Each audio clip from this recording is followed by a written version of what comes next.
Alexander Brown was a linen merchant who emigrated to Baltimore from Ireland in 1800, becoming very successful.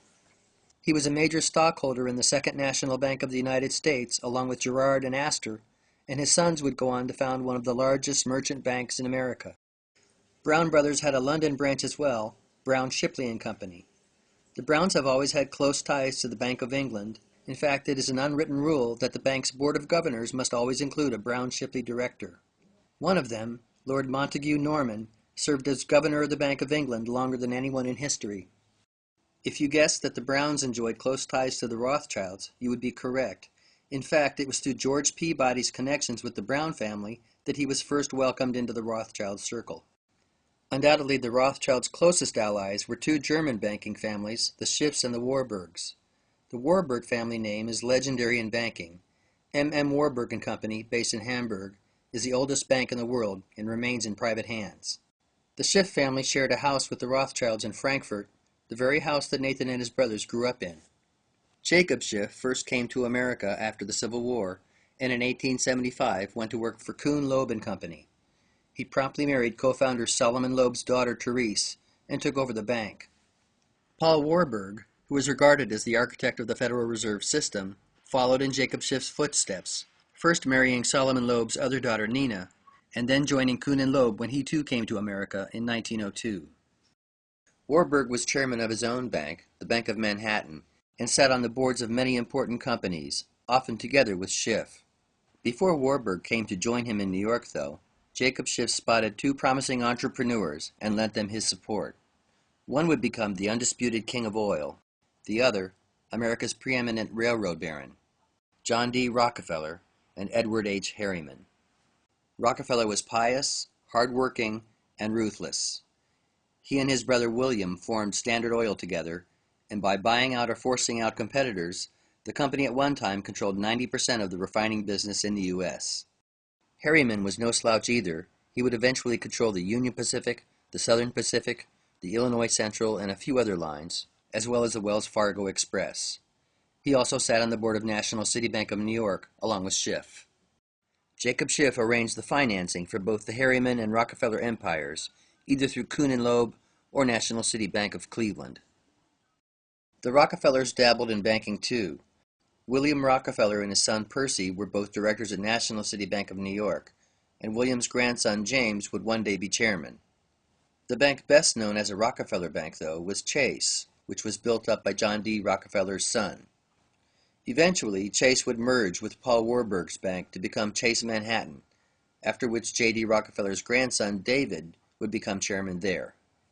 Oddly, these two New York banks were considered rivals, despite the fact that they were run largely by the same family. If the Rockefellers had a rival, it would have been Morgan. J.P. Morgan pioneered the merger. He financed Thomas Edison's company and merged it with another electric company to form General Electric. He bought Andrew Carnegie's Steel Corporation and combined it with others to create U.S. Steel. In the early 1900s, Morgan and his companies controlled $1 billion in assets, an incredible sum at the time. Which is why there was universal surprise when it was discovered upon Morgan's death that the worth of his estate was only around $70 million. A lot of money in those days, but nothing like what he was believed to be worth. The truth is, he was playing with someone else's money half the time. Morgan, like the rest of these players, was one brick in a financial pyramid, the top tier of which was occupied by the Rothschilds. With the addition of a few other bit players, this pyramid is a pretty good representation of the cartel that would form the Federal Reserve in 1913. But first, there would be a war. The similarities between the Spanish-American War and the war in Iraq are uncanny. Both happened around the turn of the century. Both were preceded by a well-coordinated propaganda campaign. Both were won quickly, but were followed by a long and painful occupation period. The U.S. was bogged down for years in the Philippines fighting insurgents. The death tolls of both invading U.S. troops and local civilians are eerily similar. Finally, both wars were based on a lie, and initially supported by an American public which had been duped. While the robber barons were consolidating their control over American industry, several politicians, a Navy admiral, a newspaperman, and a lawyer were beating the war drum, pushing the U.S. toward war with Spain, which still held possessions in the Caribbean.